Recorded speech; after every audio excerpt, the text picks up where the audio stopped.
माननीय सभासदों, माननीय अध्यक्ष जी,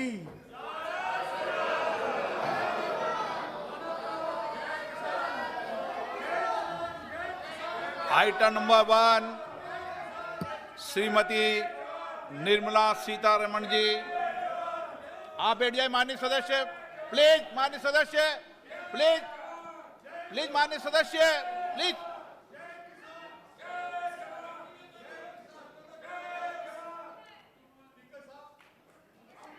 धन्यवाद जी।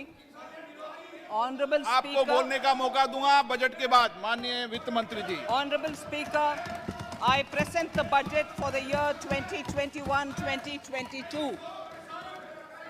As introduction, Honorable Speaker, the preparation of this budget was undertaken in circumstances like never before. We knew of calamities that have affected a country or a region within a country. But what we have endured with COVID-19 through 2020 is sui generis. When I presented the budget 2020-2021, we could not have imagined that the global economy, already in throes of a slowdown, would be pushed into an unprecedented contraction. We could not have also imagined then that our people, as those in other countries, would have to endure the loss of near and dear ones and suffer hardships brought about due to a health crisis. The risk of not having a lockdown was far too high. Within 48 hours of declaring a 3-week-long complete lockdown, the Prime Minister announced the Pradhan Mantri Garib Kalyan Yojana, valued at 2.76 lakh crores, that provided free food grain to 800 million people, free cooking gas for 80 million families for months, and cash directly to over 400 million farmers, women, elderly, the poor, and the needy. Even as a large section of citizens stayed home, milk, vegetables, fruit suppliers, health and sanitary workers, truck drivers, railways and public transport workers, bank employees, electricity workers, our annadatas, police, firemen, and the armed forces all had to go about their work as normal, but with the additional anxiety of the virus hanging over them. We recognize this, and I think I speak on behalf of everybody in this august house when I express my heartfelt gratitude to these men and women for how they were able to carry out their work and duty to provide for the nation's basics over those crucial months. Speaker, sir, for public good, honorable members of parliament and members of legislative assemblies too offered their salaries. In May 2020, the government announced the Atmanirbhar Bharat package. To sustain the recovery further into the year, we also rolled out 2 more Atmanirbhar packages, 2 and 3. Total financial impact of all the Atmanirbhar Bharat packages, including measures taken by the RBI, was estimated to be about 27.1 lakh crores, which amounts to more than 13% of our GDP. As a government, we kept a watch on the situation and were proactive in our responses. The government, led by the Prime Minister, stretched its resources to deliver for most vulnerable sections of our society, the poorest of the poor, the Dalits, the tribals, the elderly, the migrant workers, and our children. The Pradhan Mantri Garib Kalyan Yojana, the 3 Atmanirbhar packages, and announcements made later were like 5 mini budgets in themselves. The Atmanirbhar packages accelerated our pace of structural reforms, redefinition of MSMEs, commercialization of the mining sector, agriculture and labor reforms, privatization of public sector undertakings, one nation, one ration card, production-linked incentive schemes are some of the notable reforms carried out during this period. Faceless income tax assessment, DBT, and financial inclusion are the others. Today, India has 2 vaccines available and has begun medically safeguarding not only her own citizens against COVID-19, but also those of 100 or more countries. It is added comfort to know that 2 or more vaccines are also expected soon. Honorable Prime Minister launched the vaccination drive by crediting and thanking our scientists.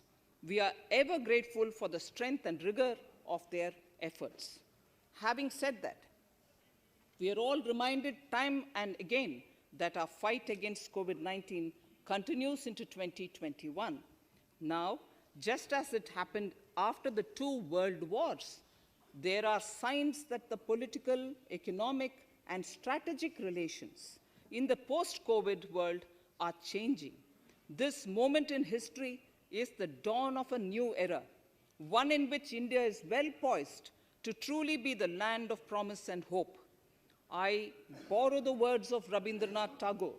Faith is the bird that feels the light and sings when the dawn is still dark. Faith is the bird that feels the light and sings when the dawn is still dark. In this spirit, I can't help but recall the joy that we as cricket-loving nation felt after the Team India's recent spectacular success in Australia.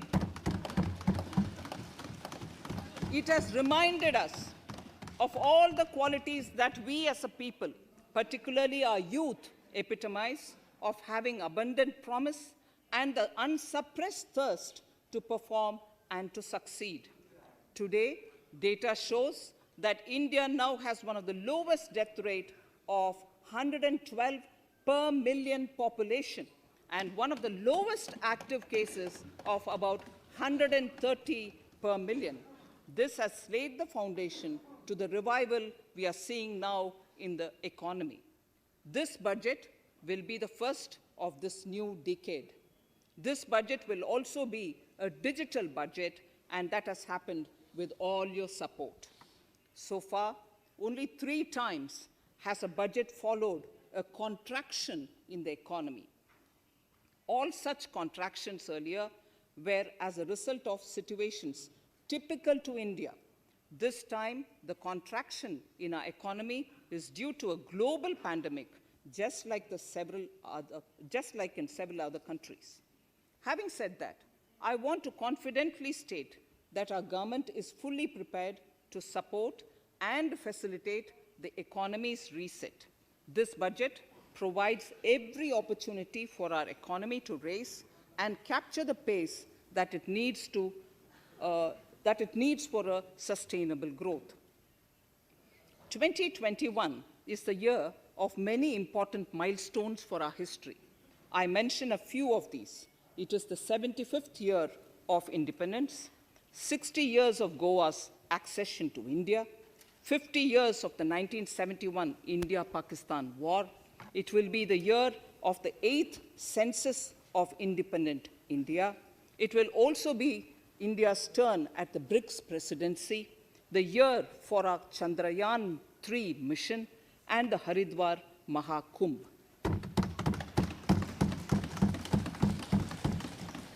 Honorable Speaker, before I commence Part A of the budget, I want to take a moment to acknowledge how isolating and distancing seemed like insurmountable challenges for a country like ours that has people coming together in times of crisis. It hurts us in many ways. It hurt us in many ways.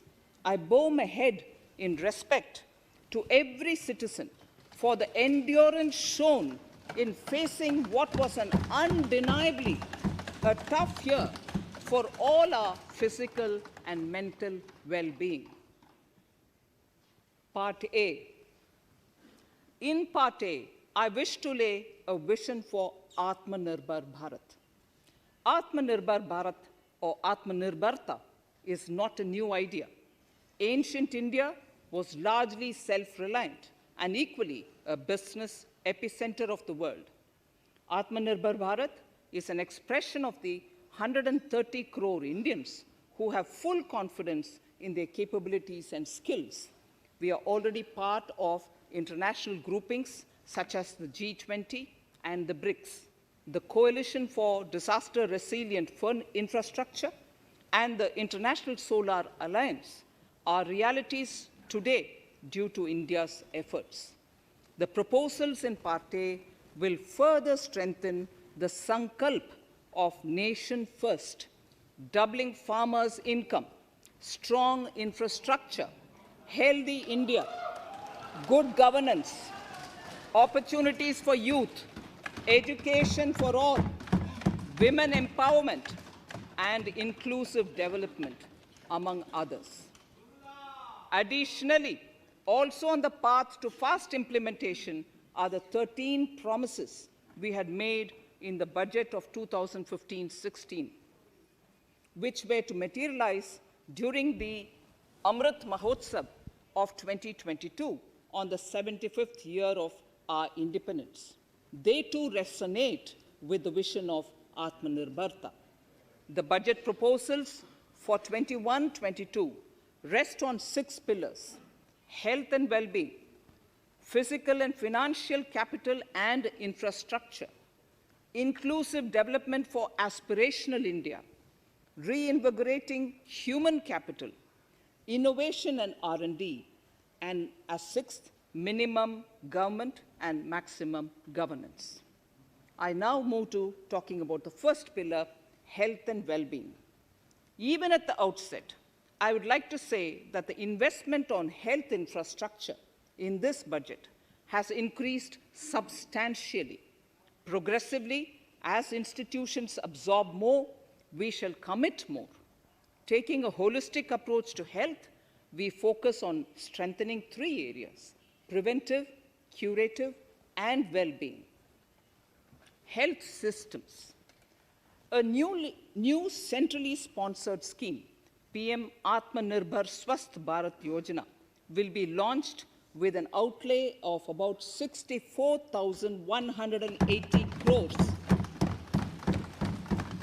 over 6 years.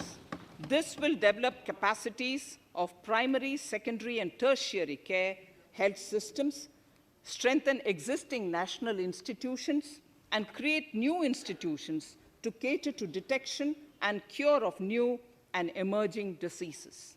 This will be in addition to the National Health Mission.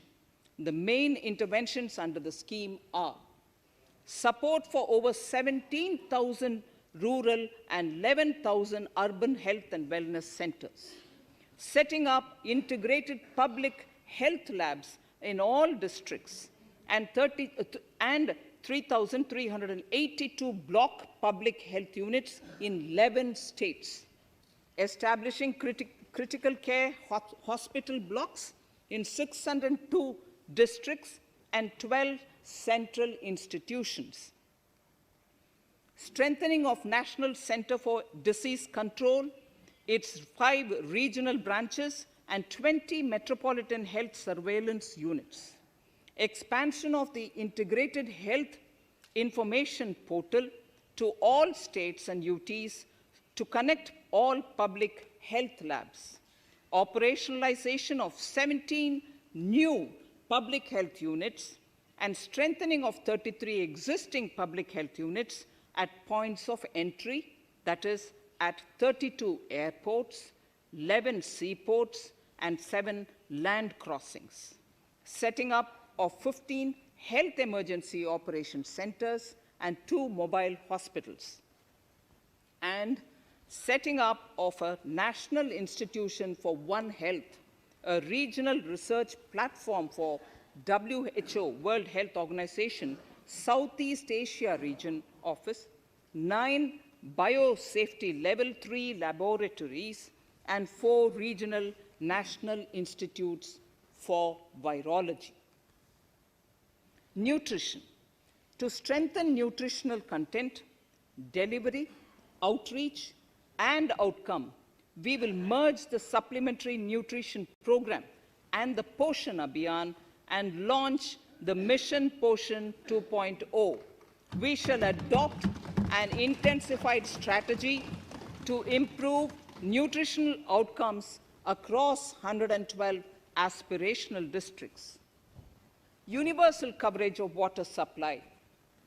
The World Health Organization has repeatedly stressed the importance of clean water, sanitation, and clean environment as a prerequisite to achieving universal health. The Jal Jeevan Mission Urban will be launched.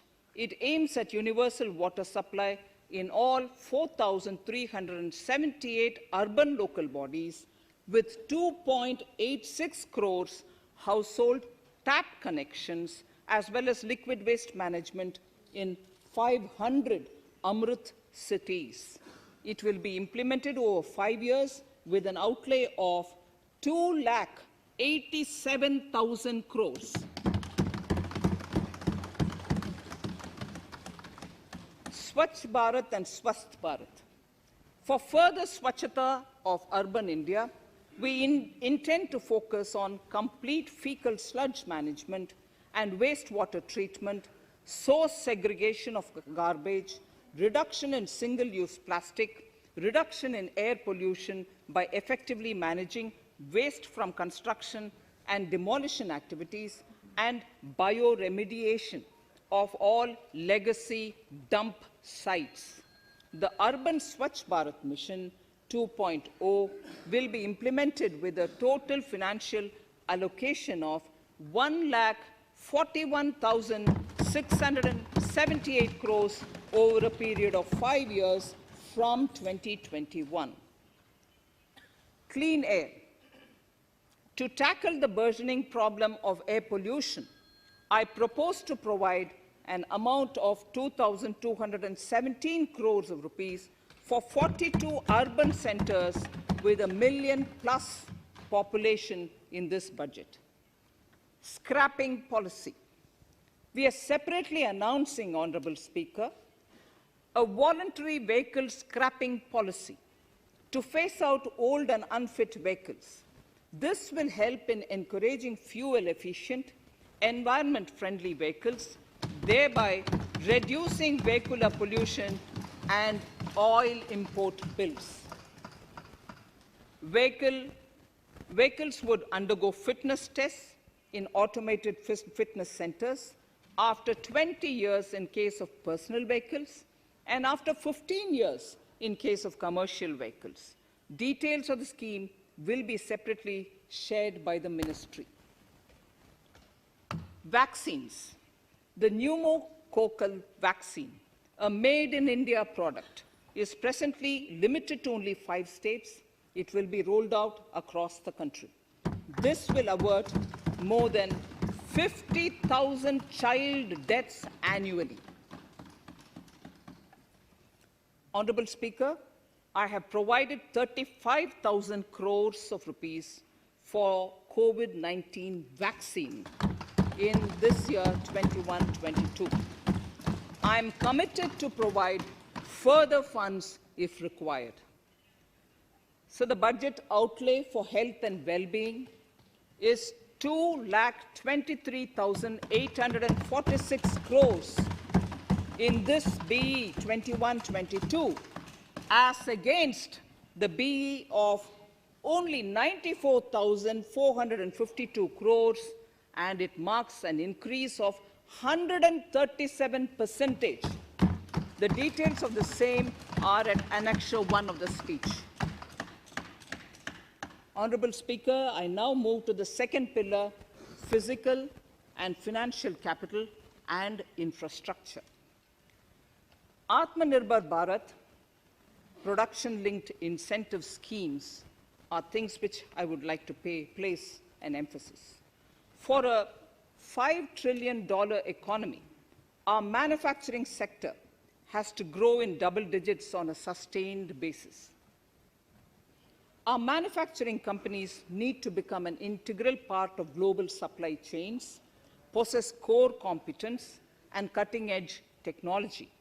To achieve all of the above, PLI schemes to create manufacturing global champions for an Atmanirbhar Bharat have been announced for 13 sectors.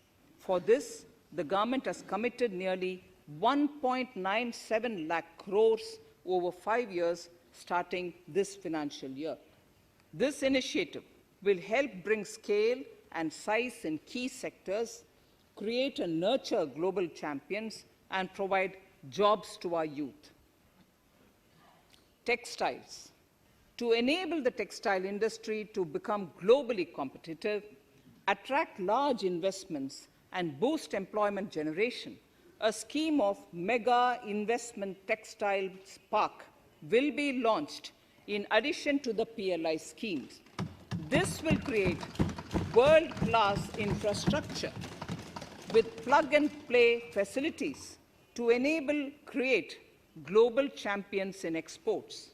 7 textile parks will be established over 3 years.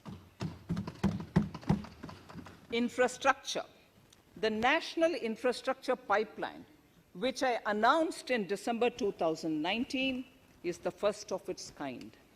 Whole of government exercise ever undertaken by Government of India.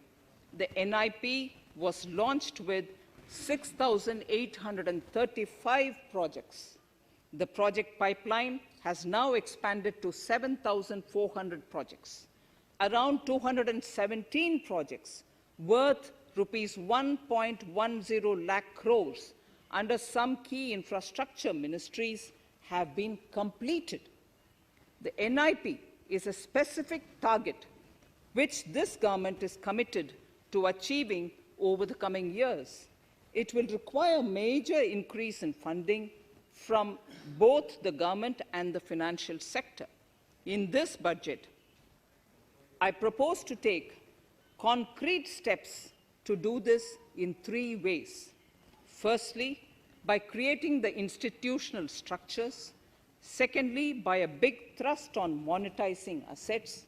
And thirdly, by enhancing the share of capital expenditure in central and state budgets. Infrastructure needs long-term debt financing. A professionally managed development financial institution is necessary to act as a provider, enabler, and catalyst for infrastructure financing. Accordingly, I shall introduce a bill to set up a development financial institution. I have provided a sum of 20,000 crore rupees to capitalize this institution. The ambition is to have a lending portfolio of at least 5 lakh crores for this DFI within 3 years' time.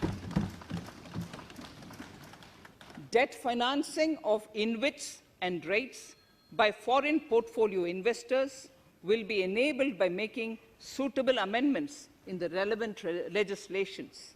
This will further ease access of finance to InvITs and REITs, thus augmenting funds for infrastructure and real estate sectors.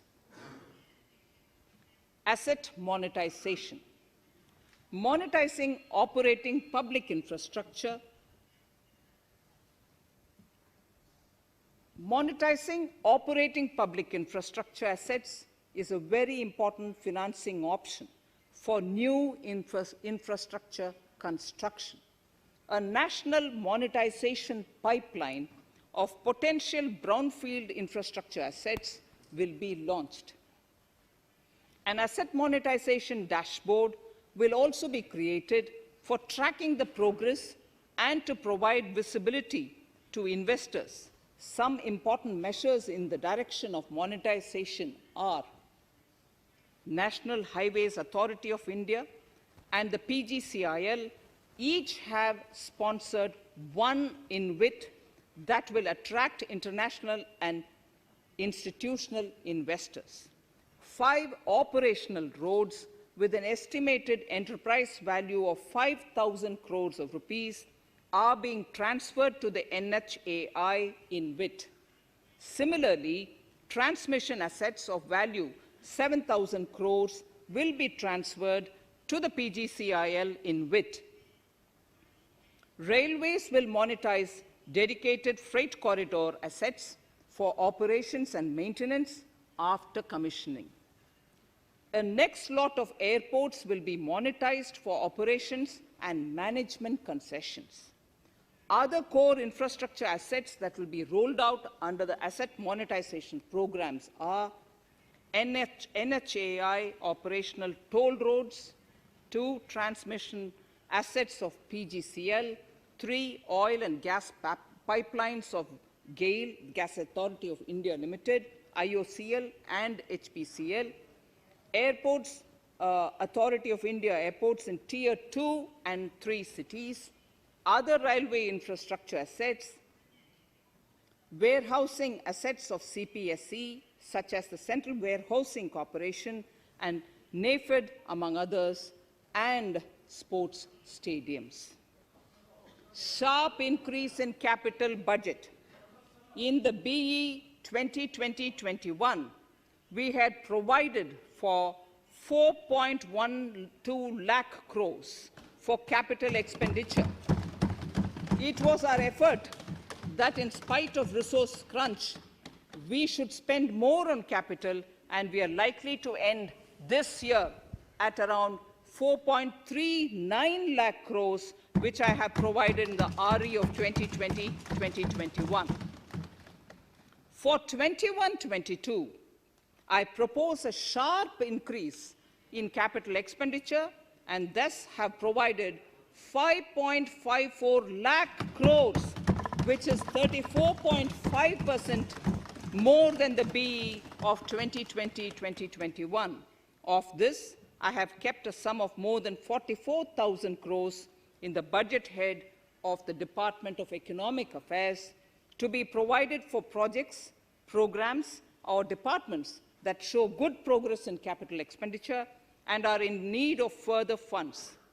Over and above this expenditure, we would also be providing more than 2 lakh crores to states and autonomous bodies for their capital expenditure. We will also work out specific mechanisms to nudge states to spend more of their budget on creation of infrastructure.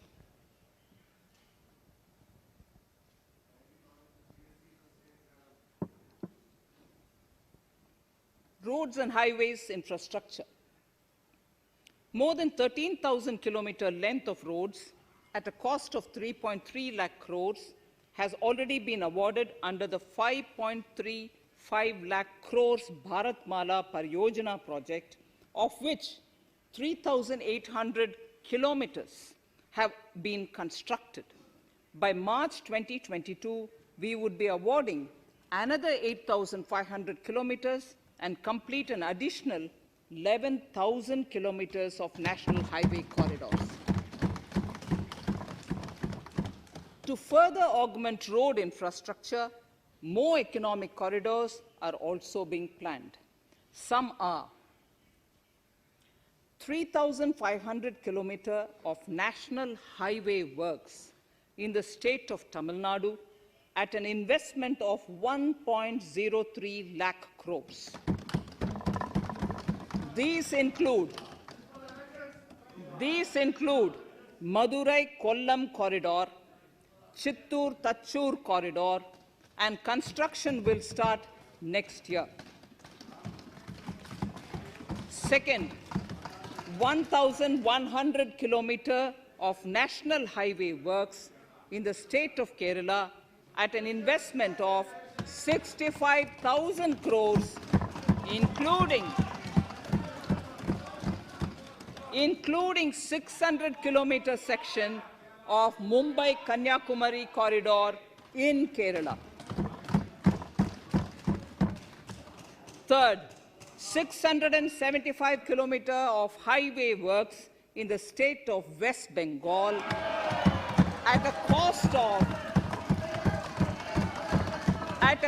of 25,000 crores, including upgradation of existing road Kolkata-Siliguri.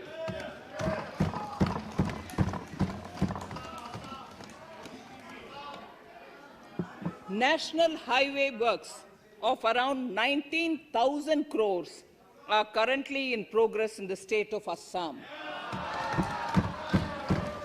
Further works of more than 34,000 crores covering more than 1,300 kilometers of national highways will be undertaken in the state in the coming 3 years. Some of the flagship corridors and other important projects that would see considerable activity in 2021-22 are in Annexure 2 to my speech.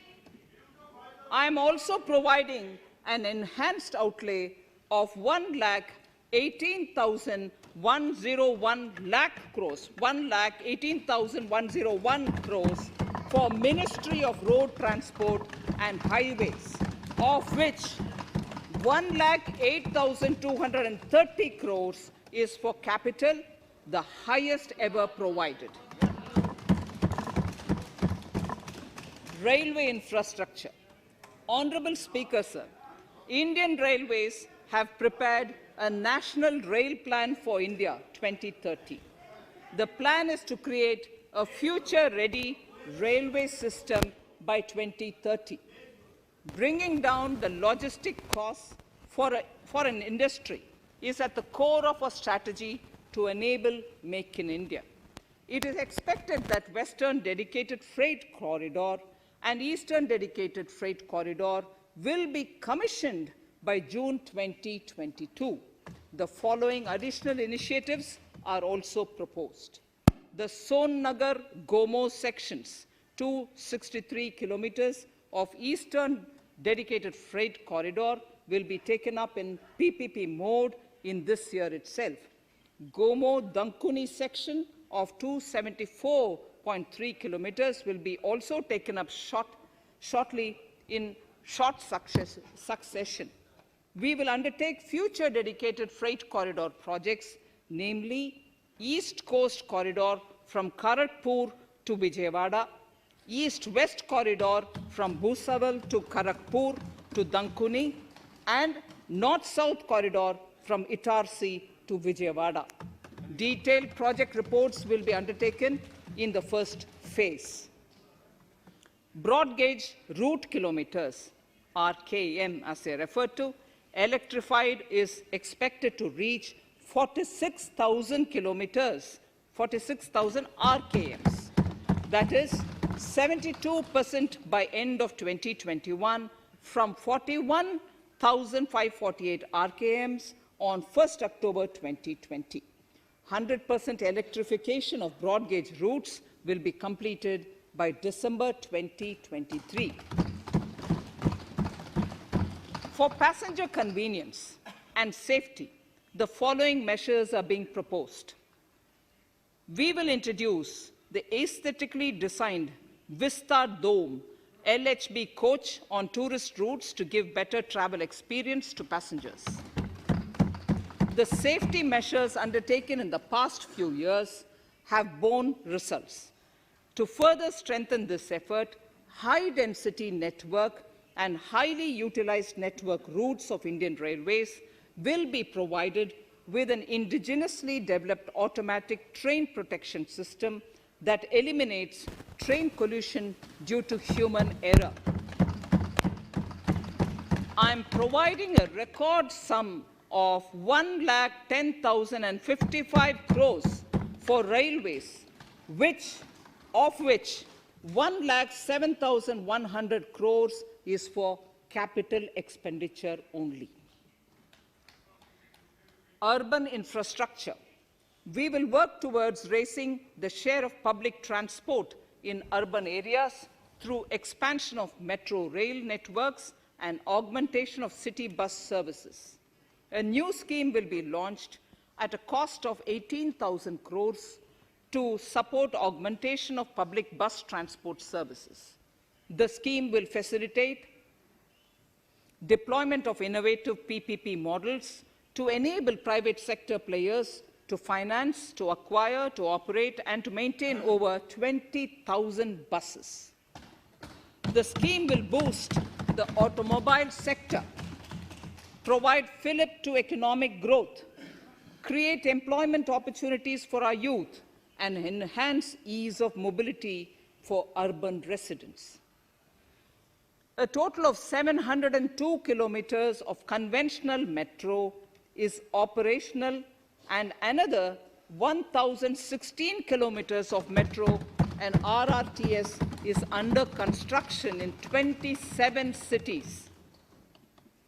Two new technologies, that is Metro Light and Metro Neo, will be deployed to provide metro rail systems at much lesser cost with same experience, convenience, and safety in Tier 2 cities and peripheral areas of Tier 1 cities also. Central counterpart funding will be provided to Kochi Metro Railway Phase 2 of 11.5 kilometer at a cost of 1,957.05 crores. Chennai Metro Railway Phase 2 of 118.9 kilometers at a cost of 63,246 crores. Bengaluru Metro Railway Project Phase 2A and 2B of 58.19 kilometers at a cost of 14,788 crores.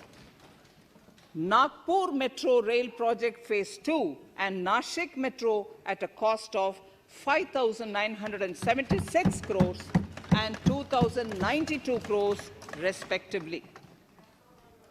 Power infrastructure.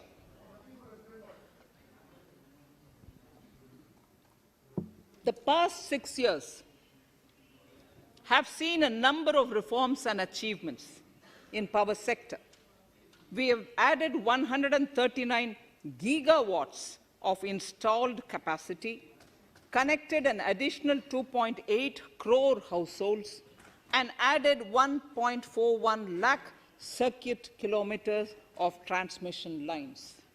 The distribution companies across the country are monopolies, either government or private.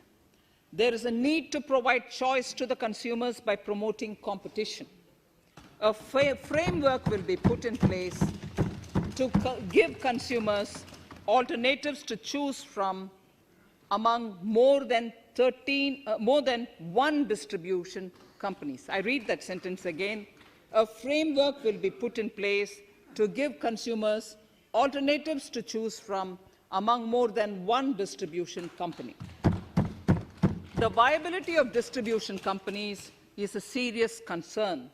A revamped, reforms-based, result-linked power distribution sector scheme will be launched with an outlay of 3,05,984 crores over 5 years. The scheme will provide assistance to DISCOMs for infrastructure creation, including prepaid smart metering, feeder separation, upgradation of systems, etc., tied to financial improvements. Prime Minister, while speaking at the 3rd Reinvestment Conference in November 2020, had announced plans to launch a comprehensive national hydrogen energy mission. It is now proposed to launch a hydrogen energy mission in 2021-22 for generating hydrogen from green power sources. Ports, shipping, and waterways. Major ports will be moving from managing their operational services on their own to a model where a private partner will manage it for them. For the purpose, 7 projects worth more than 2,000 crores will be offered by the major ports on private-public partnership mode in FY 21-22. A scheme for promoting flagging of merchant ships in India will be launched by providing subsidy support to Indian shipping companies in global tenders floated by ministries and CPSCs. an amount of 1,624 crores will be provided over 5 years. This initiative will enable greater training and employment opportunities for Indian seafarers, besides enhancing Indian companies' share in global shipping. India has enacted Recycling of Ships Act in 2019 and acceded to the Hong Kong International Convention. Around 90 ship recycling yards at Alang in Gujarat have already achieved HKC-compliant certificates. Efforts will be made to bring more ships to India from Europe and Japan. Recycling capacities of around 4.5 million light displacement ton LDT will be doubled by 2024. This is expected to generate an additional 1.5 lakh jobs for our youth. Petroleum and natural gas. Our government has kept fuel supplies running across the country without interruption during the COVID-19 lockdown period. Taking note of the crucial nature of the sector in people's lives, the following key initiatives are being announced. 1. Ujjwala scheme, which has benefited 8 crore households, will be extended to cover 1 crore more beneficiaries. We will add 100 more districts in next 3 years to the city gas distribution network. A gas pipeline project will be taken up in the Union Territory of Jammu and Kashmir. An independent gas transport system operator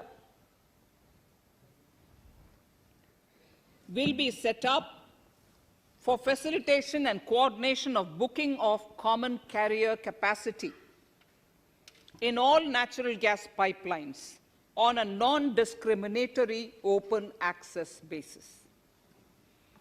Financial capital.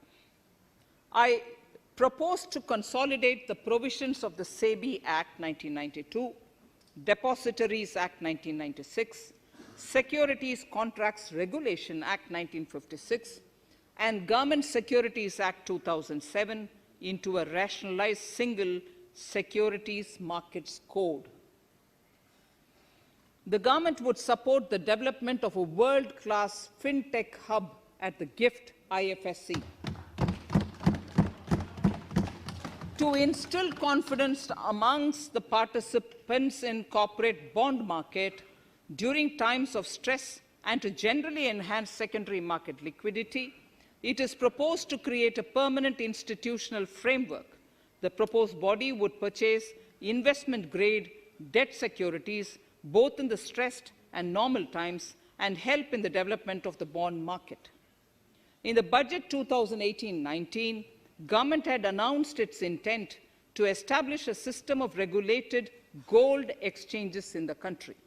For the purpose, SEBI will be notified as the regulator, and Warehousing Development and Regulatory Authority will be strengthened to set up a commodity market ecosystem arrangement, including vaulting, assaying, logistics, etc., in addition to warehousing. Towards investor protection, I propose to introduce an investor charter as a right of all financial investors across all financial products. To give a further boost to the non-conventional energy sector, I propose to provide additional capital infusion of 1,000 crores to Solar Energy Corporation of India and 1,500 crores to Indian Renewable Energy Development Agency. I propose to amend the Insurance Act 1938 to increase the permissible FDI limit from 49% to 74% in insurance companies and allow foreign ownership and control with safeguards. Under the new structure, the majority of directors on the board and key management persons would be resident Indians, with at least 50% of directors being independent directors and specified percentage of profits being retained as general reserve. Stressed asset resolution by setting up a new structure. The high level of provisioning by public sector banks of their stressed assets calls for a measure to clean up the bank books. An asset reconstruction company limited and asset management company would be set up to consolidate and take over the existing stressed debt and then manage and dispose of the assets to alternative investment funds and other potential investors for eventual value realization. Recapitalization of PSB. To further consolidate the financial capital capacity of PSBs, further recapitalization of 20,000 crores is proposed in 21-22. Deposit insurance. Last year, government had approved an increase in the deposit insurance cover from 1 lakh rupees to 5 lakhs for bank customers. I shall be moving amendments to DICGC Act 1961 in this session itself to streamline the provision so that if a bank is temporarily unable to fulfill its obligations, the depositors of such bank can get easy and time-bound access to their deposits to the extent of the deposit insurance cover. This would help depositors of banks that are currently under stress. To improve credit discipline, while continuing to protect the interest of small borrowers, for NBFCs with minimum asset size of 100 crores, the minimum loan size eligible for debt recovery under the Securitization and Reconstruction of Financial Assets and Enforcement of Security Interests SARFAESI Act 2002, it is proposed to be reduced from the existing level of 50 lakhs to 20 lakhs. Company matters. The decriminalization of the procedural and technical compoundable offences under Companies Act 2013 is now complete. I now propose to take up decriminalization of the Limited Liability Partnerships Act 2008. Honourable Speaker, I propose to revise the definition under the Companies Act 2013 for small companies by increasing the threshold for paid-up capital from not exceeding 50 lakh to not exceeding 2 crores and turnover from not exceeding 2 crores to not exceeding 20 crores. This will benefit more than 2 lakh companies in easing their compliance requirements. As a further measure which directly benefits startups and innovators, I propose to incentivize the incorporation of one-person companies by allowing one-person companies to grow without any restriction on paid-up capital and turnover, allowing their conversion into any other type of company at any time, reducing the residency limit for an Indian citizen to set up an one-person company from 182 days to 120 days, and allow also non-resident Indians to incorporate OPCs in India. This will be a big boost for startups.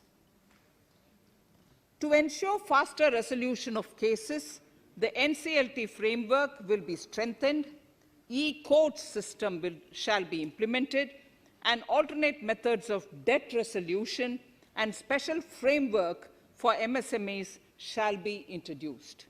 During the coming fiscal, we will be launching data analytics, artificial intelligence, machine learning driven MCA 2.1 version to MCA 21 version 3.0. MCA 21 version 3.0. This version 3.0 will have additional modules for e-scrutiny, e-adjudication, e-consultation, and compliance management. Disinvestment and strategic sale. In spite of COVID-19, we have kept working towards strategic disinvestment. A number of transactions, namely BPCL, Air India, Shipping Corporation of India, Container Corporation of India, IDBI Bank, Bharat Earth Movers Limited, Pawan Hans, Neelachal Ispat Nigam Limited, among others, would be completed in 21-22. Other than IDBI Bank, we propose to take up the 2 public sector banks and 1 general insurance company in the year 21-22. This would require legislative amendments, and I propose to introduce the amendments in this session itself.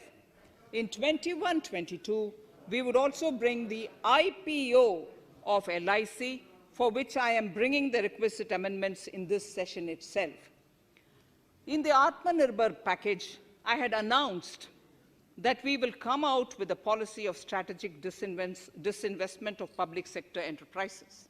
I'm happy to inform the House that the government has the government has approved the said policy.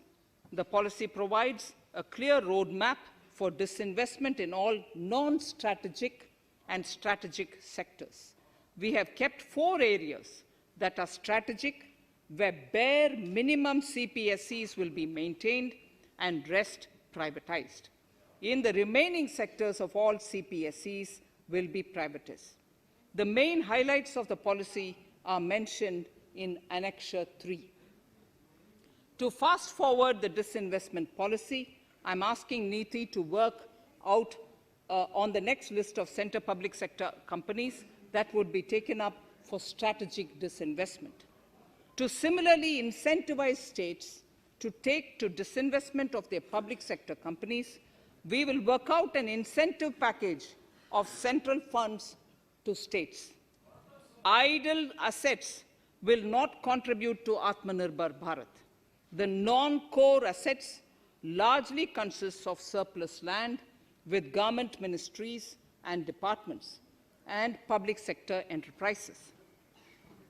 Monetizing of land can either be by way of direct sale or concession, or by similar means. This requires special abilities, and for this purpose, I propose to use a special purpose vehicle in the form of a company that would carry out this activity.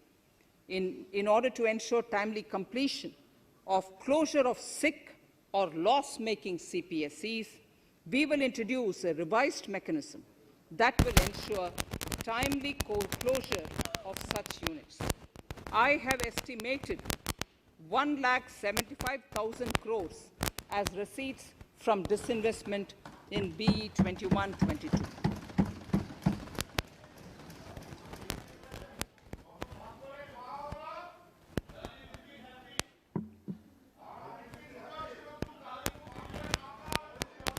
Government financial reforms.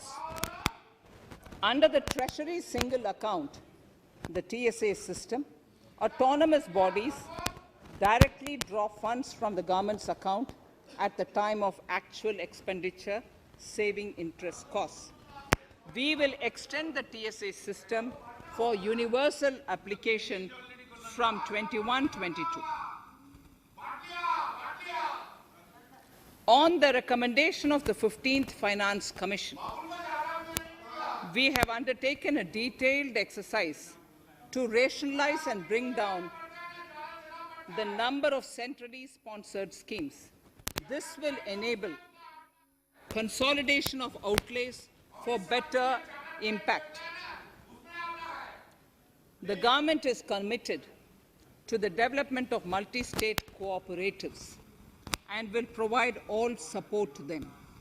To further streamline the ease of doing business for cooperatives, I propose to set up a separate administrative structure for them.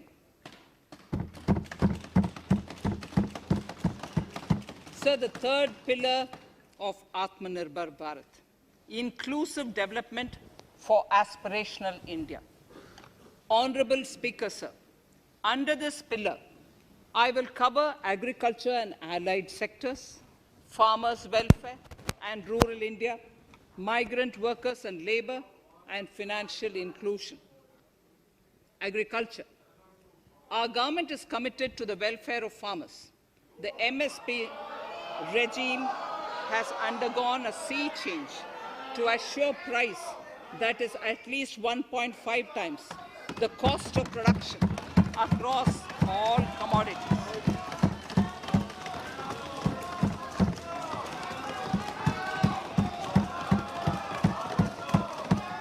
The procurement has also continued to increase at a steady pace. This has resulted in increase in payment to farmers substantially. In case of wheat, a total amount paid to farmers in 2013-14, Honorable Speaker, sir, the data that I give now is important for all honorable members to kindly hear. In case of wheat, the total amount paid to farmers in 2013-14 was 33,874 crores. In 2019-20, it was 62,802 crores. And even better, Honorable Speaker, in 2020-2021, this amount paid to farmers was 75,060 crores.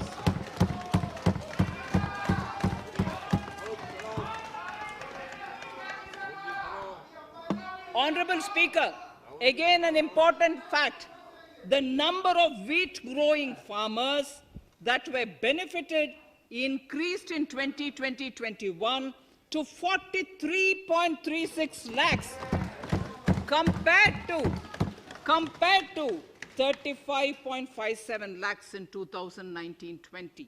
That much of an increase within 1 year. For paddy, again an important data. For paddy, the amount paid in 2013-14 was 63,928 crores. In 2019-20, this increased to 1,41,930 crores. Even better, in 2020-2021, this is further, in 2020-21, this is further estimated, and I'm saying this is further estimated because the procurement is ongoing, and therefore I can't give you the final figure. This is further estimated to increase to 1,72,752 crores. The number of farmers benefited increased from 1.24 crores in 2019-20 to 1.54 crores in 2020-21. In the same way, Honorable Speaker, sir, in the case of pulses, the amount paid in 2013-14 was 236 crores. In 2019-20, this was increased to 8,285 crores. Now in 2021, it is at 10,530 crores. More than 40 times increase from 2013-14. The receipts to cotton farmers have seen a stupendous increase from 90 crores in 2013-14 to 25,974 crores I'm giving you data as of 27th January 2021. This is bound to increase. From 90 crores for cotton farmers in 2013-14 to 25,974 crores in 2021. All the details in complete narration is available in Annexure 4 to my speech. Early this year, Honorable Prime Minister had launched the Swamitwa scheme. Under this, a record of rights is being given to property owners in villages. Up till now, about 1.80 lakh property owners in 1,241 villages have been provided cards. I propose during 21-22 to extend this to cover all states and union territories. To provide adequate credit to our farmers, I have enhanced the agricultural credit target to 16.5 lakh crores in this year. We will focus on ensuring increased credit flow to animal husbandry, Pashupalan, dairy, and to Matsyakar, to the fisheries. We are enhancing the allocation to the Rural Infrastructure Development Fund from 30,000 crores to 40,000 crores. The Micro Irrigation Fund, with a corpus of 5,000 crores, has been created under NABARD. I propose to double it by augmenting it by another 5,000 crores. To boost value addition in agriculture and allied products and their exports, the scope of Operation Green Scheme that is presently applicable to only tomatoes, onions, and potatoes will be enlarged to include 22 perishable crops. Around 1.68 lakh crore farmers, around 1.68 crore farmers are registered, and 1.14 lakh crores of rupees trade value has been carried out through e-NAMs, the National Agricultural Market. Keeping in view the transparency and the competitiveness that e-NAM has brought into the agricultural market, 1,000 more mandis will be integrated with e-NAM. Honorable Speaker, sir, with all this, the Agricultural Infrastructure Fund would be made available to the APMCs for augmenting their infrastructure facilities.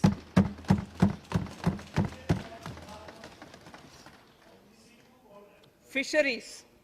I'm proposing substantial investments in the development of modern fishing harbors and fish landing centers.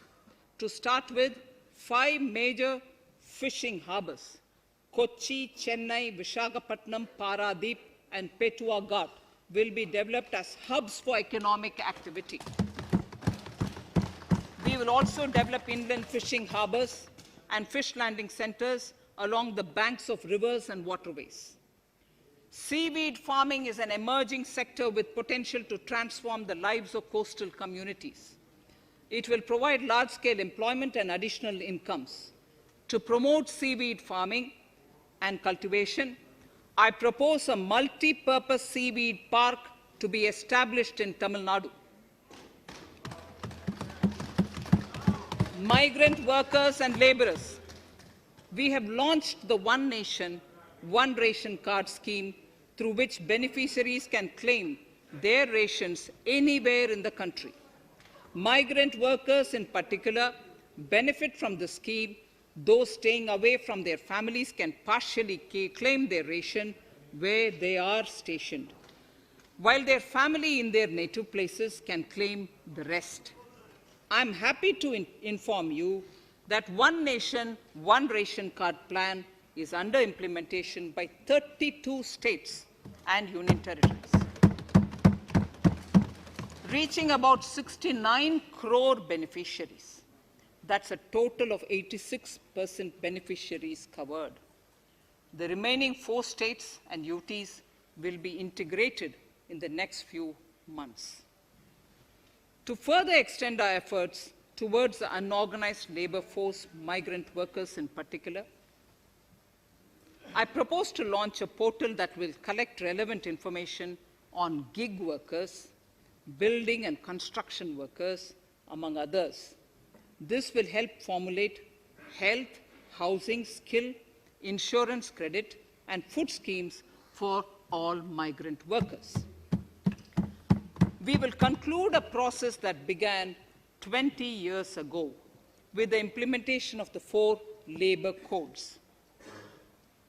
For the first time globally, social security benefits will be extended to gig and platform workers.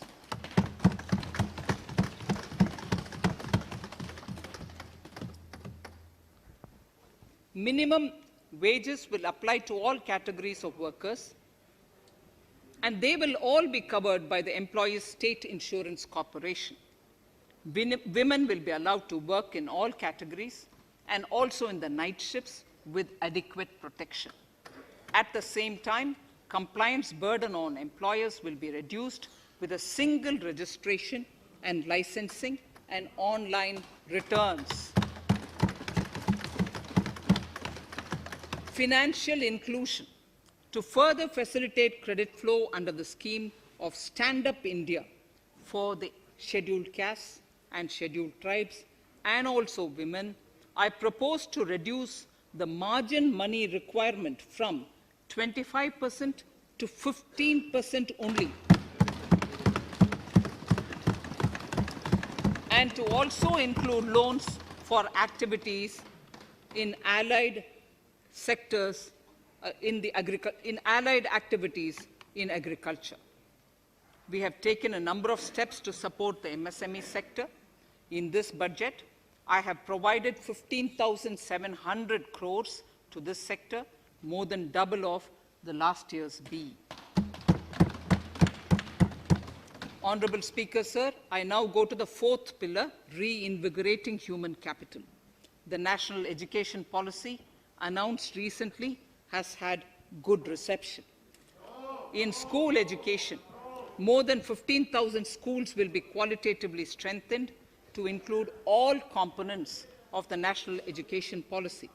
They shall emerge as exemplar schools in their regions, hand-holding and mentoring other schools to achieve the ideals of policy. 100 new Sainik schools will be set up in partnership with NGOs, private schools, and states. Higher education. In Budget 2019-20, I had mentioned about the setting up of a higher education commission in India. We would be introducing the legislation this year to implement the same. It will be an umbrella body having 4 separate vehicles for standard setting, accreditation, regulation, and funding. Many of our cities have various institutions, universities, and colleges supported by the Government of India. Hyderabad, for example, has about 40 major institutions. In 9 such cities, we will create a formal umbrella structure so that these institutions can have better synergy while also retaining their internal autonomy. A glue grant will be set aside for this purpose. For accessible higher education in Ladakh, I propose to set up a central university in Leh.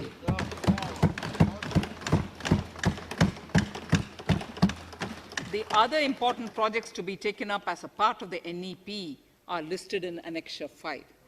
Scheduled caste and scheduled tribes welfare. We have set ourselves a target of establishing 750 Eklavya model residential schools in our tribal areas. I propose to increase the unit cost of each such school from 20 crores, which is what it is now, to 38 crores, and for hilly and difficult areas to 48 crores. This would help creating robust infrastructure facilities for our tribal students. We have revamped the post-metric scholarship scheme for the welfare of scheduled caste students. I have also enhanced the central assistance in this regard. We are allotting 35,219 crores for 6 years till 25-26 to benefit 4 crores scheduled caste students. Skilling. In 2016, we had launched the National Apprenticeship Promotion Scheme.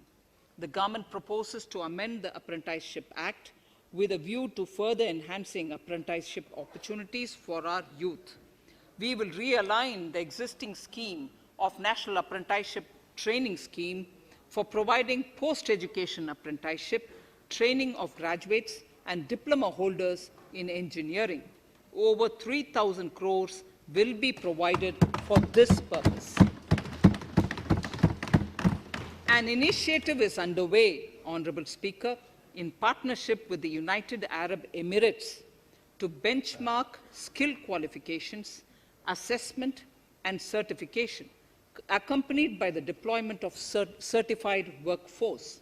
We also have a collaborative intertraining program between India and Japan to facilitate transfer of Japanese industrial and vocational skills, techniques, and knowledge.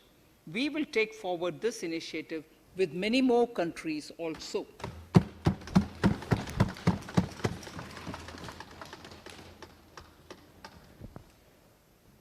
Innovation and R&D. In my budget speech of 2019, I had announced the National Research Foundation. We have now worked out the modalities, and the NRF outlay will be of 50,000 crores over 5 years. It will ensure that the overall research ecosystem in the country is strengthened with focus on identified national priority thrust areas. There has been a manifold increase in digital payments in the recent past. To give a further boost to digital transactions, I earmarked 1,500 crores for a proposed scheme that will provide financial incentive to promote digital mode of payment. We will undertake a new initiative, National Language Translation Mission. This will enable the wealth of governance and policy-related knowledge on the internet being made available in major Indian languages. The new Space India Limited, a PSU, under the Department of Space, will execute the PSLV CS-51 launch, carrying the Amazonia satellite from Brazil, along with a few smaller Indian satellites. As part of the Gaganyaan mission activities, 4 Indian astronauts are being trained on generic spaceflight aspects in Russia. The first unmanned launch is slated for December 2021. Our oceans are a storehouse of living and non-living resources. To better understand this realm, we will launch a deep ocean mission with a budget outlay of more than 4,000 crores over 5 years. This mission will cover deep ocean survey exploration and projects for the conservation of deep sea biodiversity. I come to the 6th pillar, Honorable Speaker, minimum government, maximum governance. Honorable Speaker, sir, this is the last of the 6 pillars. This will outline plans for reforms in one of our core principles of minimum government, maximum governance. We have taken a number of steps to bring reforms in tribunals in the last few years for speedy delivery of justice. Continuing with the reforms process, I now propose to take further measures to rationalize the functioning of tribunals. We have introduced the National Commission for Allied Healthcare Professionals Bill in Parliament. National Commission for Allied Healthcare Professionals Bill in the Parliament, with a view to ensure transparent and efficient regulation of 56 allied healthcare professionals. Additionally, to bring about transparency, efficiency, and governance reforms in the nursing profession, the National Nursing and Midwifery Commission Bill will be introduced by the government for passing. To have ease of doing business for those who deal with government or CPSEs and carry out contracts, I propose to set up a conciliation mechanism and mandate its use for quick resolution of contractual disputes. This will instill confidence in private investors and contractors. Honorable Speaker, sir, the forthcoming census could be the first digital census in the history of India.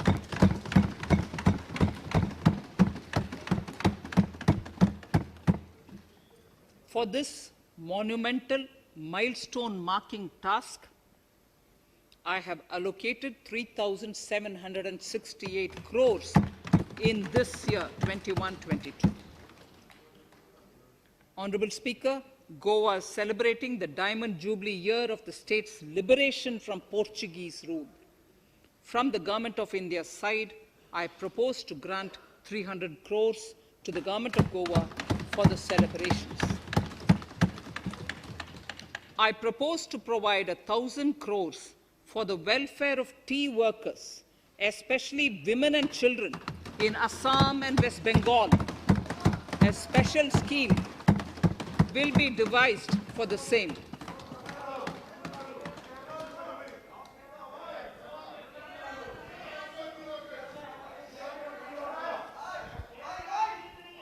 Fiscal position. Fiscal position. In these last few paragraphs of Part A of my speech, I draw the attention of this august House to the fact that at the beginning of the current financial year, the pandemic's impact on the economy resulted in a weak revenue inflow. This was combined with high expenditure to provide essential relief to vulnerable sections of the society, especially the poor, the women, scheduled castes, and scheduled tribes. Unlike many other countries, we opted for a series of medium-sized packages during the pandemic so that we could calibrate and target our response according to the evolving situation. Once the health situation stabilized and the lockdown was being slowly lifted, we switched to ramping up government spending so as to revive domestic demand. As a result, against an original BE expenditure of 30.42 lakh crores for 2020-21, our RE estimates are 34.50 lakhs, 30.42 now within the year going up to 34.5 lakh crores. We have maintained quality of expenditure. The capital expenditure estimated in the RE is 4.39 lakh crores as against 4.12 lakh crores in the BE stage. So the beginning of the year, we had marked only 4.12 lakh, whereas it is 4.39 lakh crores as we end the year. Fiscal deficit in RE 2020-2021 is pegged at 9.5% of the GDP.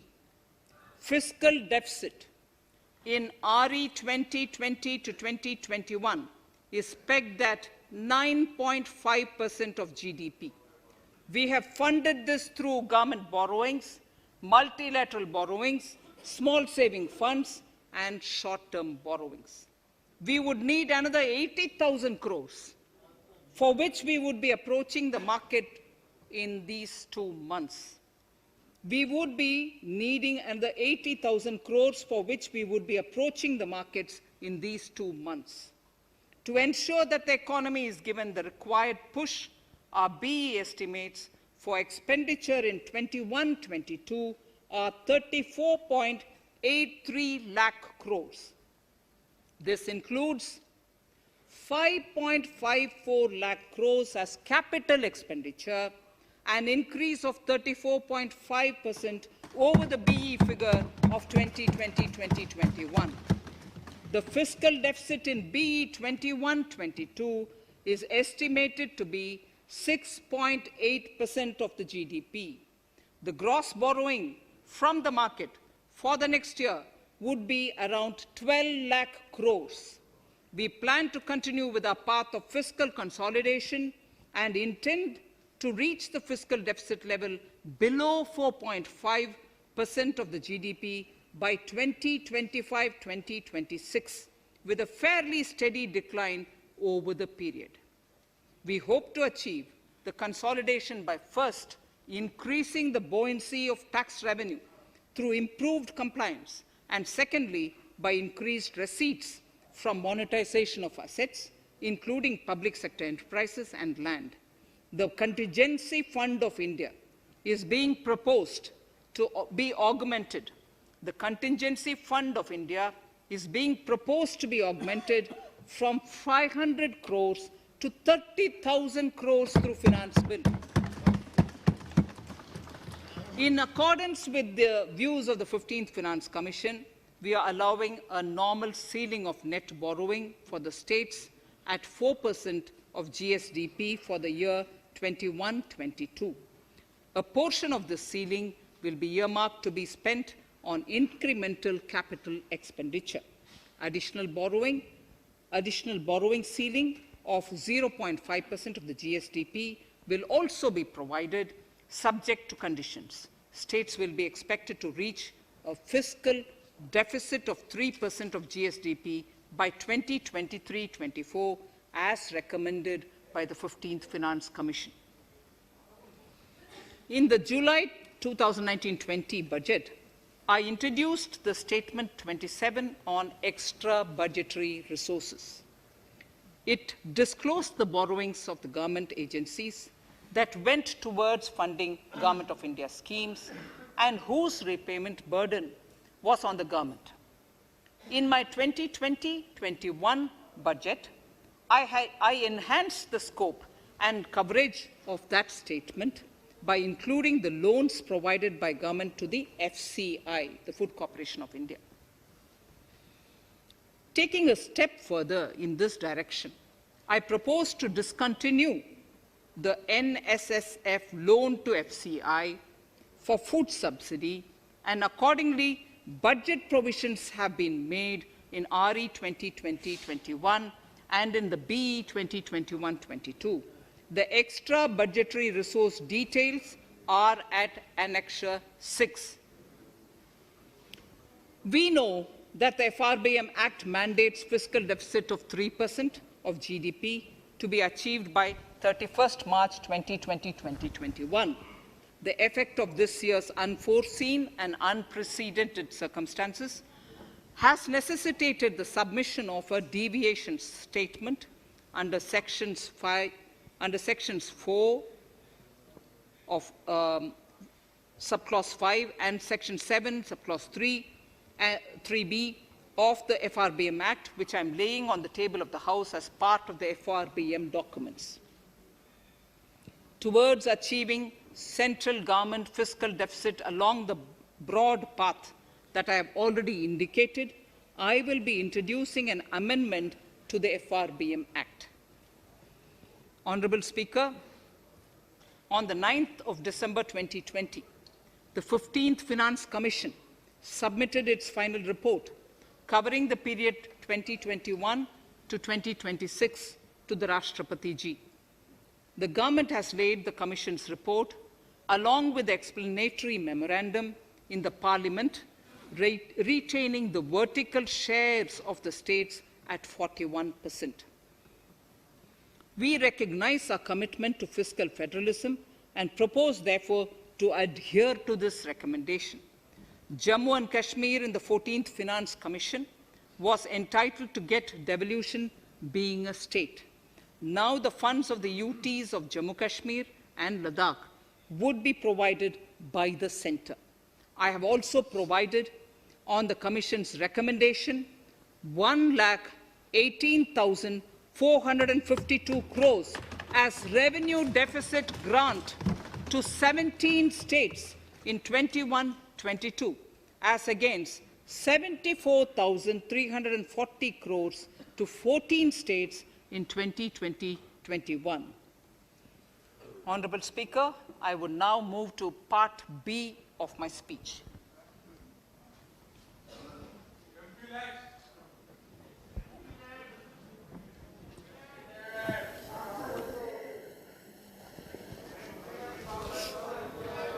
Honourable Speaker, the world is facing a serious challenge of the pandemic and its aftershock. In these trying times, when many economies are struggling to revive, our people and our industry have exhibited remarkable resilience. As I mentioned already, post-pandemic, a new world order seems to be emerging, one in which Asia is poised to occupy a prominent position, and India will have a leading role therein. In this scenario, our tax system has to be transparent, efficient, and should promote investments and employment in our country. At the same time, it should put minimum burden on our taxpayers. I borrow the words of Thiruvalluvar, the saint. Yetralum, eatalum, kattalum, katta vaguttalum, nalla valladarasu.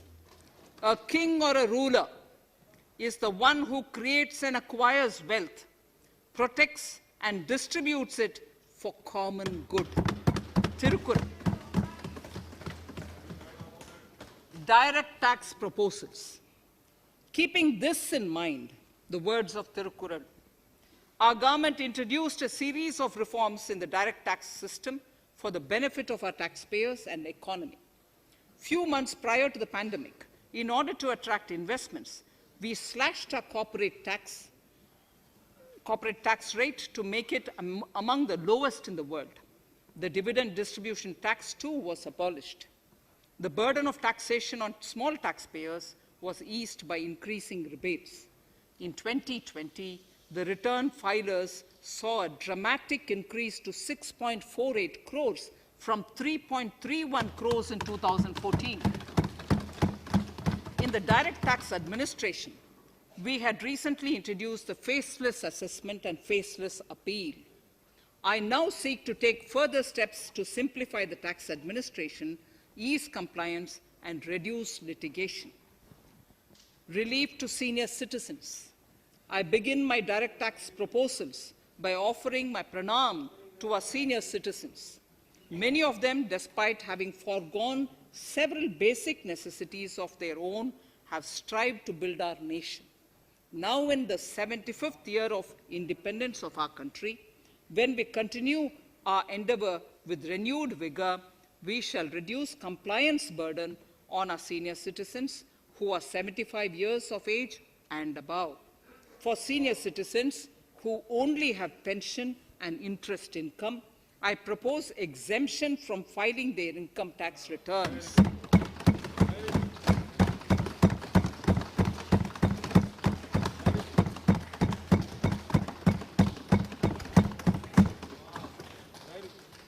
The paying bank will deduct the necessary tax on their income. Reduction in time for income tax proceedings. This is a very key announcement, if you ask me. Honourable Speaker, presently an assessment can be reopened up to 6 years and in serious tax fraud cases for up to 10 years. As a result, taxpayers have to remain under uncertainty for a very long time. I therefore propose to reduce this time limit for reopening of assessments to 3 years from the present 6 years.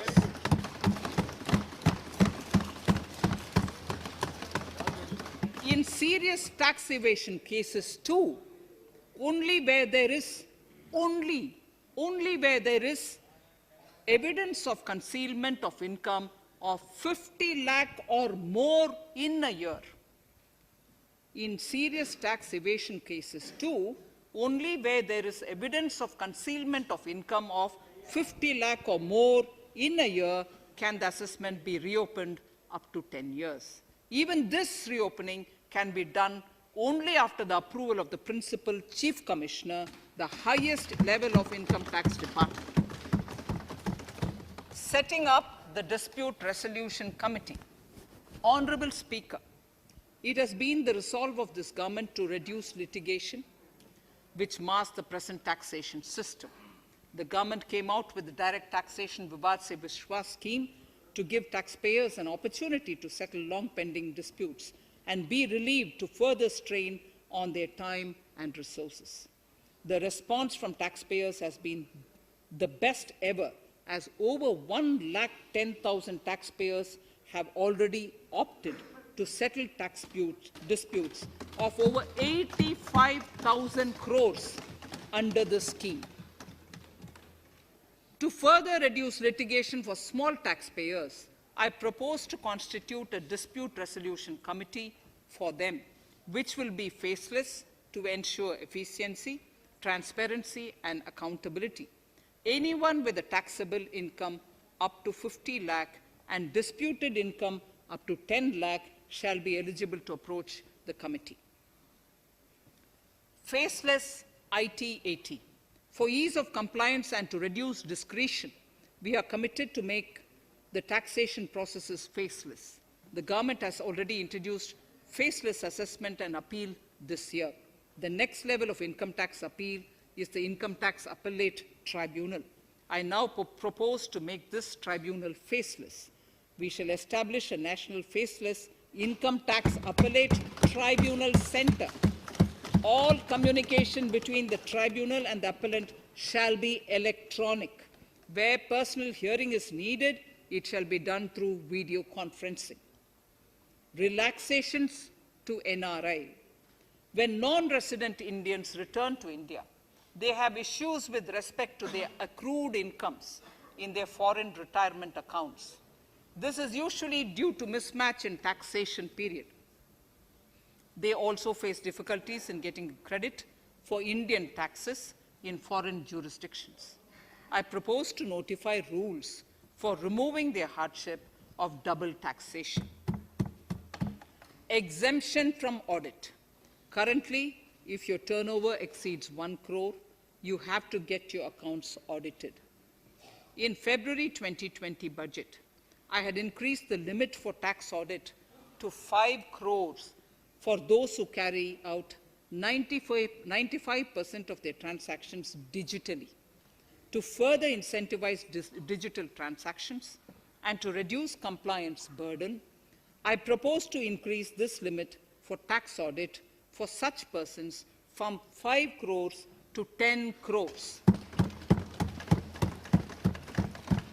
Relief for dividend. In the previous budget, I had abolished the dividend distribution tax in order to incentivize investment. Dividend was made taxable in the hands of shareholders. Now, in order to provide ease of compliance, I propose to make dividend payment to rate and InvIT exempt from TDS. Further, as the amount of dividend income cannot be estimated correctly by the shareholders for paying advance tax, I propose to provide that advance tax liability on dividend income shall arise only after the declaration or payment of dividend. Also, for the foreign portfolio investors, I propose to enable deduction of tax on dividend income at lower treaty rate. Attracting foreign investment into infrastructure sector. In the last budget, for attracting foreign investment in the infrastructure sector, we had granted 100% tax exemption, subject to certain conditions, to foreign sovereign wealth funds and pension funds on their income from investment in Indian infrastructure. We have noticed that few of such funds are facing difficulties in meeting some of the conditions. In order to ensure that a large number of funds invest in India, I propose to relax some of these conditions relating to prohibition on private funding, restriction on commercial activities, and direct investment in infrastructure, in order to allow funding of infrastructure by issue of zero-coupon bonds. I propose to make notified infrastructure debt funds eligible to raise funds by issuing tax-efficient zero-coupon bonds. Affordable housing.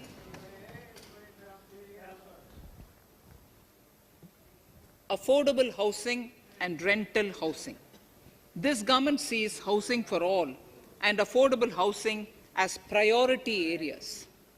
In July 2019 budget, I provided an additional deduction of interest amounting to 1.5 lakh for loan taken to purchase an affordable house. I propose to extend the eligibility of this condition by 1 more year to 31st March 2022. The additional deduction of 1.5 lakh shall therefore be available for loans taken up to 31st March 2022 for the purchase of affordable houses.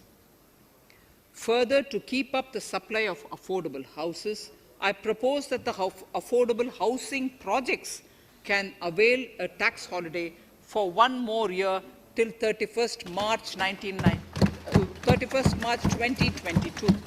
These are available now for projects also. We are committed to promote supply of affordable rental housing for migrant workers. For this, I propose to allow tax exemption for notified affordable rental housing projects. Tax incentives to IFSC. As I mentioned in Part A of this speech, the government is committed to making the International Financial Services Center in GIFT City a global financial hub. In addition to the tax incentives already provided, I propose to include, among others, tax holiday for capital gains for aircraft leasing companies, tax exemption for aircraft lease rentals paid to foreign lessors, tax incentive for relocating foreign funds in the IFSC, and to allow tax exemption to the investment division of foreign banks located in the IFSC. Pre-filling of returns.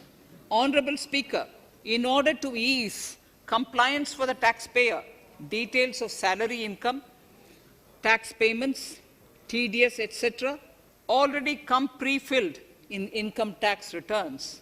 To further ease filing of returns, details of capital gains from listed securities, dividend income, and interest from banks, post office, etc., will also be now pre-filled. Relief to small trusts. We hope to reduce compliance burden on small charitable trusts running educational institutions and hospitals. So far, there is a blanket exemption to such entities whose annual receipt does not exceed 1 crore of rupees. I now propose to increase this amount to 5 crores. Labor welfare. We have noticed that some employers deduct the contribution of employees toward provident funds, superannuation funds, and other social security funds, but do not deposit these contributions within the specified time. For these employees, this means a loss of interest or income. In cases where an employer later becomes financially unviable, non-deposit results in a permanent loss for the employees. In order to ensure that employees' contributions are deposited on time, I reiterate that the late deposit of employees' contribution by the employer will not be allowed as deduction to the employer.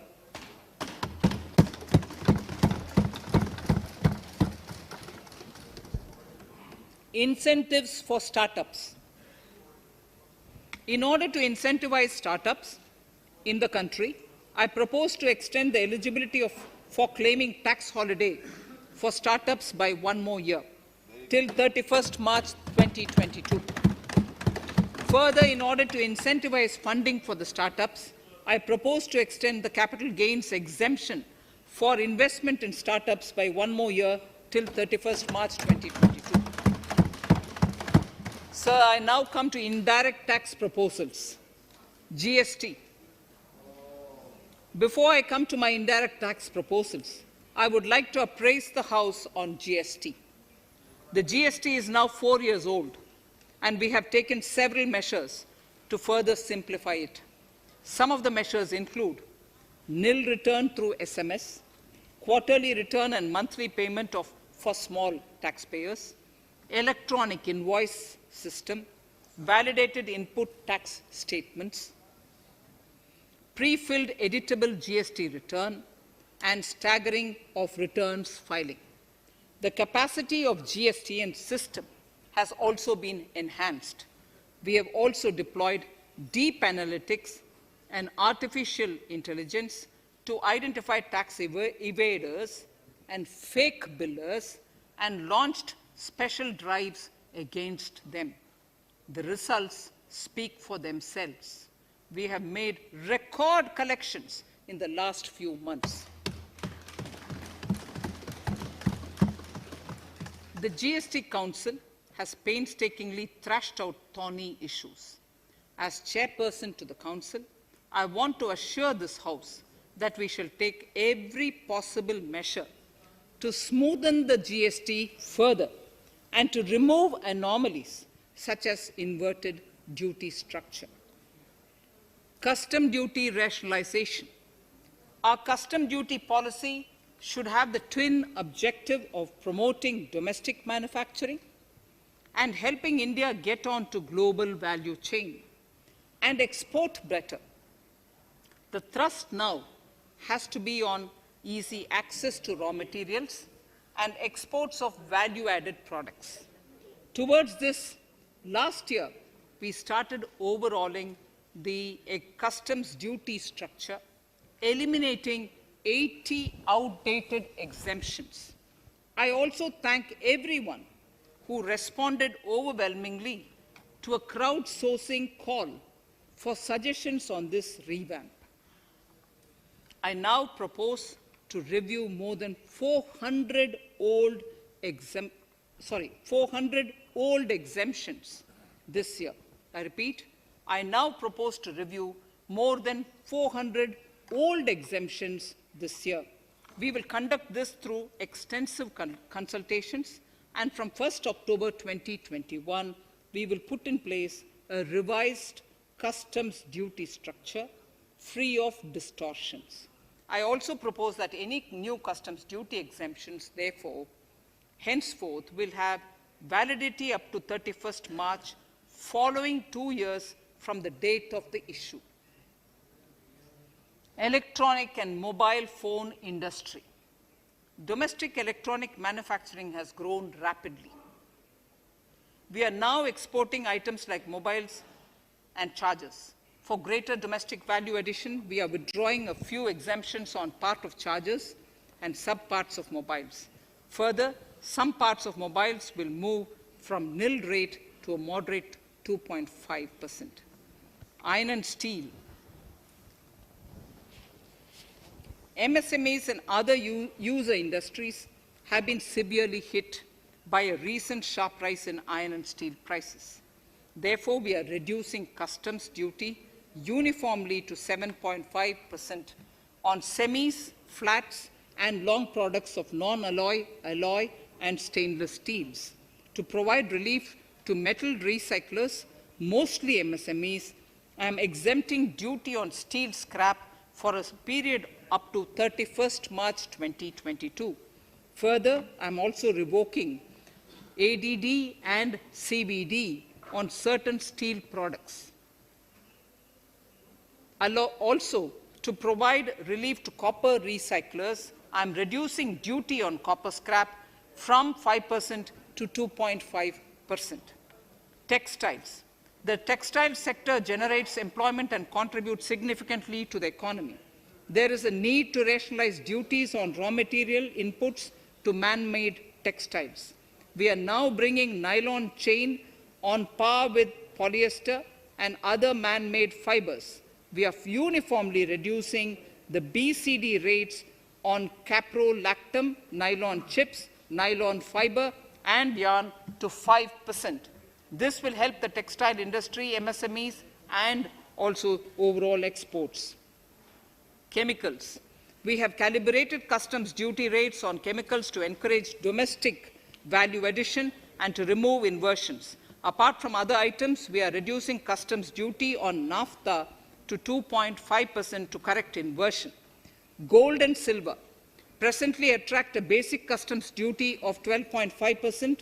Since the duty was raised from 10% in July 19, prices of precious metals have risen sharply. To bring it closer to previous levels, we are rationalizing customs duty on gold and silver. Renewable energy. In Part A, we have already acknowledged that solar energy has huge promise for India. To build up domestic capacity, we will notify a phased manufacturing plan for solar cells and solar panels. At present, to encourage domestic production, we are raising duty on solar inverters from 5% to 20% and on solar lanterns from 5% to 15%. Capital equipment and auto parts. There is immense potential in manufacturing heavy capital equipment domestically. We will comprehensively review the rate structure in due course. However, we are revising duty rates on certain items immediately. We propose to withdraw exemptions on tunnel boring machine. It will attract a customs duty of 7.5% and its parts a duty of 2.5%. We are raising customs duty on certain auto parts to 15% to bring them on par with general rate on auto parts. MSME products. We are proposing certain changes to benefit MSMEs. We are increasing duty from 10 to 15% on steel screws and plastic builder wares. On prawn feed, we increase it from 5 to 15%. We are rationalizing exemption on import of duty-free items as an incentive to exporters of garments, leather, and handicraft items. Almost all of these items are made domestically by our MSMEs. We are withdrawing exemption on imports of certain kinds of leathers as they are domestically produced in good quantity and quality, mostly by MSMEs. We are also raising customs duty on finished synthetic gemstones to encourage domestic processing. Agriculture products to benefit farmers. We are raising customs duty on cotton from nil to 10%, on raw silk and silk yarn from 10 to 15%. We are also withdrawing end-use-based concession on denatured ethyl alcohol. Currently, rates are being uniformly calibrated to 15% on items like maize, bran, rice bran, oil cake, and animal feed additives. There is an immediate need to improve agricultural infrastructure so that we produce more while also conserving and processing agricultural output efficiently. This will ensure enhanced remuneration for our farmers. To earmark resources for this purpose, I propose an agricultural infrastructure and development cess on a small number of items. However, while applying this cess, we have taken care not to put additional burden on consumers on most items. Rationalization of procedures and easing of compliance. For their judicious application, we propose certain changes in the provisioning related to ADD, anti-dumping duty, and CVD, countervailing duty levies. To complete customs investigation, we are prescribing definite timelines. In 2020, we rolled out the Turant Customs Initiative, which brought in faceless, paperless, and contactless customs measures. With effect from September 2020, we have implemented a new procedure for administration of rules of origin. This has helped in putting a check on misuse of FTAs. The specific details of direct and indirect tax changes proposed are listed in the annexure to my speech. Honorable Speaker, sir, with these words, I commend the budget to this august House. Thank you.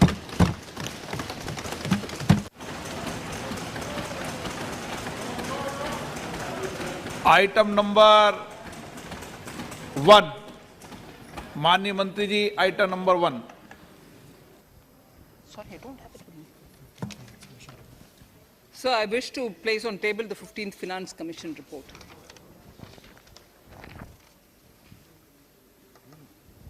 Item number 3, माननीय मंत्री जी। Sir, I wish to lay on the table the following statements under Section 3(1) of the Fiscal Responsibility and Budget Management Act 2003, the medium-term fiscal policy cum fiscal policy strategy statement and macroeconomic framework statement.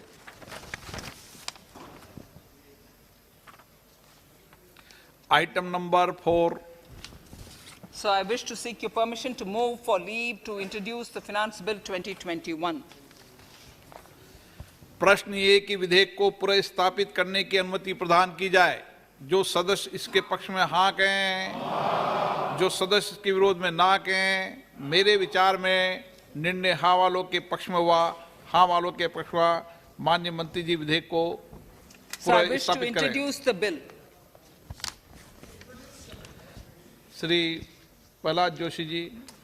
With your permission, I rise to present the 18th report of Business Advisory Committee.